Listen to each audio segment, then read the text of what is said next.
Welcome to the 5 Pillars of Health program.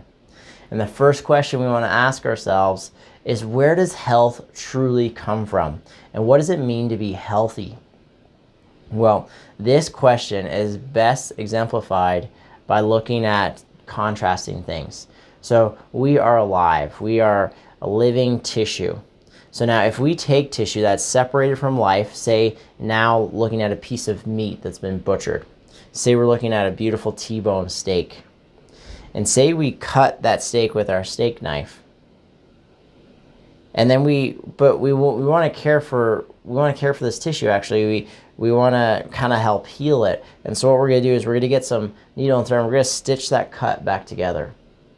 And then we don't want it to get infected. And so we're going to clean the wound with an antibiotic wipe. And then we're going to inject it with some antibiotics to make sure that tissue can fight off the infection. And then also we're noticing that it doesn't have all the nutrients it needs. So we're going to start giving it some vitamins. We're going to start giving it some supplements.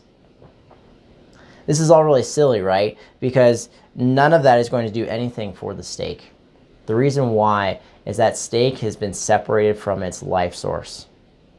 There is no longer a living intelligence operating in that body. There's no longer electrical flow operating through that tissue, through those nerves, through those muscles, through the organs, because that steak is no longer alive. Now looking at you, if you are living and breathing in front of me, if you can fog a mirror, if you can feel that chest beating, that means you're alive. That means you have the ability to heal and recover no matter what anybody says, no matter what condition you have. There's always steps you can do to start to move yourself or start to get stuff out of your body's way so that it can heal and function at a higher level. And that's what we're going to be after today and with this program and in the coming weeks as you progress through this 5 Pillars of Health program. And so in our office, we help our patients with a variety of means. We help them primarily through our chiropractic care. And that addresses one pillar in particularly, but then also we want to be a resource for them and a natural health resource where they can address all the key areas of their life so they can start to get better. So what are the 5 pillars and why are they considered pillars and why are they essential? Well, let's start with how we think. We are a living being. We have a brain inside our head. How we perceive the world, how we think about the world is vital for our health. Over 70% of all doctor's visits are directly related to stress. And so stress drives a lot of physiology in our body, whether that's towards disease and kind of poor health or more to higher living and growth. And so there's a very common kind of idea in kind of biology now is we can be living in a state of protection or growth, but we can't be living in both.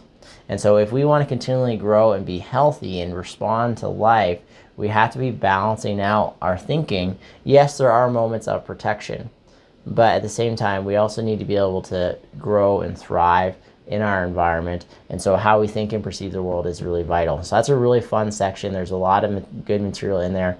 Everything from relationships to goal setting to how stress affects our spine, how stress affects our overall health. Pretty cool section there. Next one, the food that we put in our body. And so our body it's not like that state. It's constantly regenerating. That is the difference of living tissue. It is constantly regenerating itself. And so it is regenerating itself from building blocks. Those building blocks are the food we put in our body. Now, do you want to be putting in a crappy, dirty gasoline into your nice car? No, you want to be putting premium fuel into that kind of that race car of life, as I like to call it. And so what are you putting into your body? Are you getting enough nutrients? Are you getting enough water? Is food becoming a source of stress for you? There are certain foods that actually induce stress in your body, whether that you are full of joy or not. If you're eating certain foods, you're going to be having stress as a result. There are certain foods that are very detrimental to be having in our body in excess. There are certain foods that have been known to boost your immune system. There are certain foods that are really key to have into our bodies, and then there are certain foods that we want to avoid. So we'll be going over all those topics, as well as some supplements, and then even some kind of how to read through ingredients, what ingredients we want to kind of avoid, what ingredients we want to make sure are in there, all those different things. And then tools, like I love juicing, I love fasting, and so there's going to be some good videos in there as well too. Rest. Because we're living and animating and moving around in this world, our body needs a recovery time. It's just how we're designed. We're designed to get a certain amount of recovery, whether that is in pure sleep or just in relaxation. So we'll be talking about rest and its importance, and mostly on how we can remove barriers to good rest. Because again, if we have certain aspects of health, sleep becomes very challenging. If we're struggling with certain disease or certain stresses in our life, sleep becomes almost impossible. And one of the things that we love to hear from our patients is that they're starting to sleep better. Because once we know they're starting to sleep better, that means their body's actually healing and recovering to a higher level. The next one, we need to move, and we need to move well. And this is more than just exercise. Movement is really a form of nutrition for your body. Movement's on the same level as food. It's a type of nutrient we need to be getting in. There's a lot of aspects of our physiology that do not run properly without good movement. And so a lot of people are sitting for 8+ hours a day, and then they're trying to make up for that with an hour of exercise.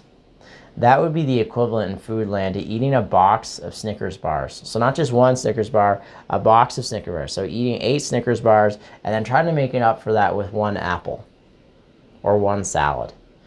There's still going to be a lot of detrimental effects of that 8 hours, that 8 Snickers bars.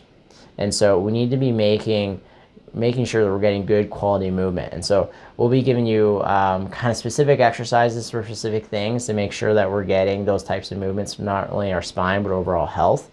But then really just discussing movement strategies as well too. The last, but certainly not least, is nerve power. That our living bodies are operating because we have an intelligence flowing within it. Not just our conscious intelligence, but an innate intelligence that took us from one cell at the moment of conception to the person sitting in front of me today. That intelligence is still operating in your body. It's still telling your heart to beat, your stomach acid to secrete, your immune system to attack that invader. All of that, everything, every cell, tissue, and organ in our body is controlled by our nervous system. And its ability to communicate that life power, that nerve power throughout our body, from our brain, down our spinal cord, and out into every cell, tissue, and organ is dictated by the function of our neurospinal system. So that's our nerve system with our spine system. Our brain is so important, it gets the skull to protect it. Our spinal cord is so important, it gets the spinal column to protect it. It is the only organ system, our central nervous system is the only organ system fully encased in bone all by itself. So that should tell you how important this system is. And then if we look at the types of dramatic injuries that can happen to our nervous system and how detrimental that is, and that how it can potentially even end life, that should tell you, with the reverence, with the degree of importance, we should be looking at our nervous system. And so as a chiropractor, this is my specialty. So I'll be helping you not only with my hands in a lot of cases, but just how to help facilitate this system better. And so, of course, the adjustments are vital, because when bones get misplaced in your spine, it creates pressure on the nerve, and then that nerve power flowing through that channel, maybe downstream to your stomach, isn't operating 100%. Maybe it's operating at 60%. And then it's no surprise when that stomach starts to falter, when that tissue starts to weaken, when disease starts to set in.